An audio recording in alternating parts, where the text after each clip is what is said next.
Hello everyone.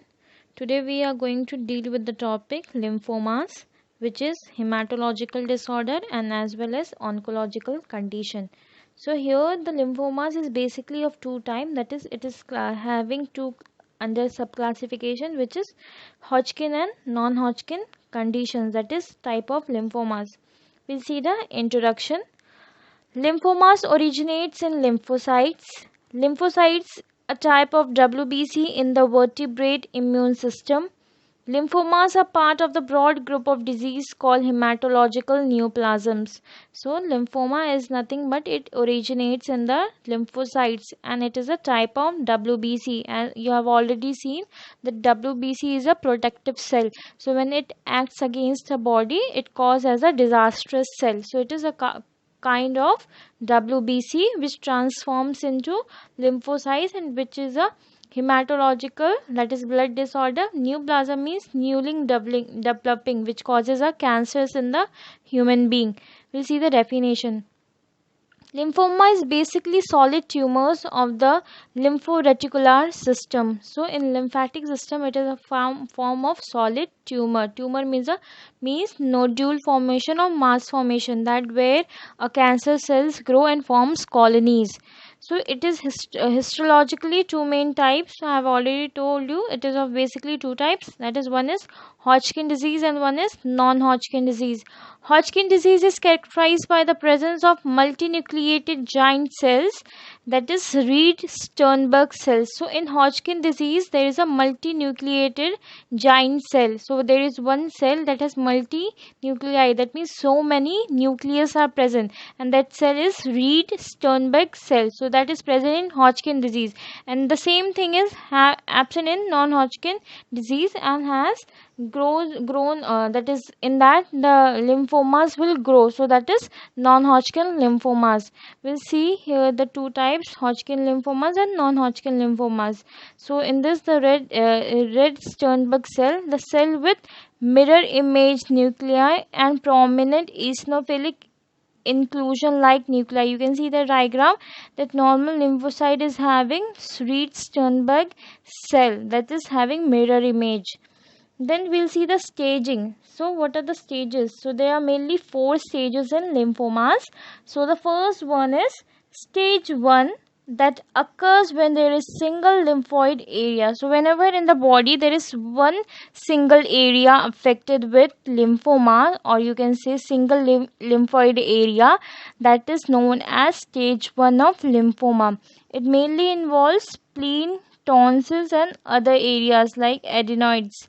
Then in second stage, stage 2 occurs when there are 2 or more lymphoid area involved, but they are on the same side of the diaphragm, the muscle under the rib cage that controls breathing. An example of this would be tonsils of one underarm lymph node. So whenever there are more than two lymphomas, but it is on the one side, when you are dividing the body into half, so one half is on the left, one half is on the right, but have similar parts. So when these two lymphoids are on the same side on the one part of the body, so that is characterized under stage 2. Then stage 3 occurs when there is involvement of both sides of the diaphragm, such as node in the neck and another in the abdomen. So when there is involvement of both the sides of the body, so that is characterized under stage 3, that is the lymph nodes are grown over both the sides of the body. Then in stage 4, it has involved throughout the body and in particular in major sites such as bone marrow. So now it has reached to the last stage, that is stage 4, where these lymphomas have grown all over the body, mainly in the bone marrow. Your bone marrow is the protecting cell of your body, so they have started affecting your bone marrow. Then we'll see the staging classification according to symptoms. So in that, according to symptom staging, in stage A there is no symptoms. Then in stage B, unexplained weight loss, 10% of body weight in last 6 months, unexplained fever 38 degrees Celsius, in the previous month, recurrent drenching night sweats in the previous month. So in in stage A there will be no symptoms. Then in stage B there will be severe weight loss in 6 months. Then there will be unexplained fever, patient will be having night sweats, and so on. Then in stage X, bulky disease, 10 centimeter maximal diameter of nodal mass, mediastinal mass, 1 by 3 chest diameter. Then in stage X you can see the maximum size of the nodule formation, that will be of maximum 10 centimeter. Then in stage E, localized solitary involvement of extra lymphatic tissue except liver and bone marrow. If this is the only site of the disease, it is stage i.e. by limited direct extension from a known nodal site. So in this stage there will be you can say maximum nodule formation all over the body, which you cannot characterize or you cannot separate from the other parts. Then we'll see this in the diagram. So see here in the diagram it has started. So in stage 1 it is on the one side of the body, that is on the single place. Then in stage 2 it has developed from 1 to 2 or 2, it can be 2 or more also, but it is on the one side only. Then in stage 3 it has started occupying both the side of the body. Then in stage 4, that is last stage, it has almost developed in all over the body. And you can see absence of symptoms B and if A stage, fever, night sweat and weight loss all will be noticing in this staging. Then we'll go for the risk factors. So here the risk factors have been divided into according to Hodgkin and non-Hodgkin risk factors. So first we'll see the risk factors of Hodgkin. In that, family history will be there, then that is from the parents. Then environmental factors, the patient, the workers, those who are working with wood, then farmers, meat workers, they are having more risk of getting Hodgkin disease. Then diseases like mononucleus, the persons those who are having single nuclei, that is EBV infection. Then AIDS, bone marrow transplant, they are having great risk. Then we'll go for the non-Hodgkin symptoms. The neoplastic transformation of either B or T lineages of lymphatic cells, that is non-Hodgkin lymphocyte, causes the accumulation of neoplastic cells in both the lymph nodes as well as more often diffusely in extra lymphatic organs and the bloodstream. So in this there will be storage of the neoplastic cells, and there will be absence of Reed-Sternberg cells in non-Hodgkin disease. We'll see the risk factors.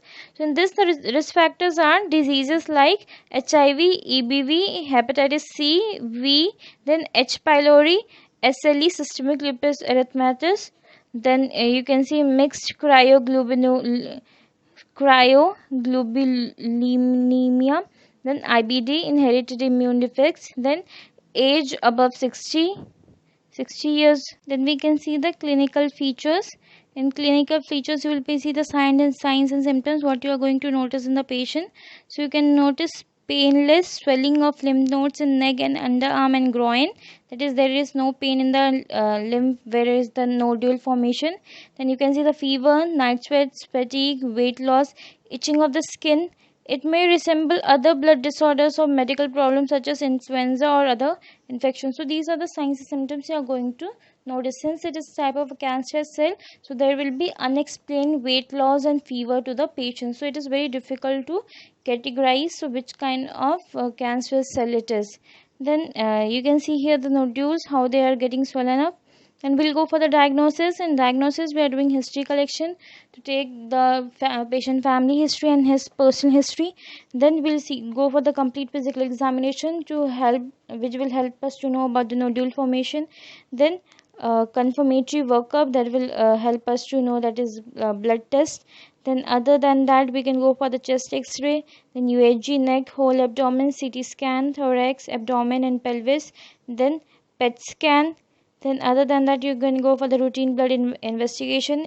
Then you can go for the complete blood count, liver function, renal function test, serum albumin, ESR, that is erythrocyte sedimentation rate, lactate dehydrogenase. Then other than that you can go for the bone marrow biopsy. So these are certain diagnostic procedures you will be carrying out to know about the diagnosis of the condition. Then we can go for the management. In management, the patient is mainly treated with surgery, that is to cut down the formation of the nodules. Then you can go for the radiotherapy, chemotherapy, combined chemotherapy, and autologous stem cell transplant. In autologous stem cell transplant, we will mainly try to replace the infected stem cells from the bone marrow and try to replace it with the good ones. In chemotherapy, you can see here the drugs. What are the drugs used? It is mainly uh, adriamycin, bleomycin, vinblastine, dacarbazine. Then other than that, meclothiamine, vincristine, procarbazine, prednisolone. So these are certain drugs you can use for the patient. You can see this side also: adriamycin, bleomycin, vinblastine, vincristine, prednisolone, meclothiamine, etoposide, then bleomycin, etoposide, adriamycin, chlorphosphamide, oncovin, procarbazine, prednisolone. So these are certain chemotherapy drugs you can use for the patient. Then you can go for the radiation therapy. According to doctor's advice, the radiation therapy will be given to the patient and according to his conditions.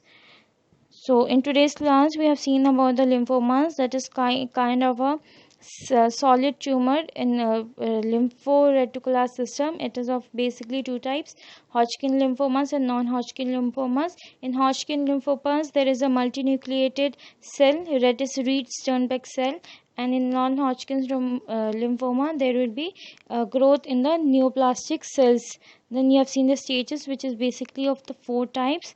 Then you have seen the signs and symptoms, diagnostic procedures, and you have seen the management, that is basically chemotherapy and radiation therapy. So that's all for the today's class. Thank you to all the students.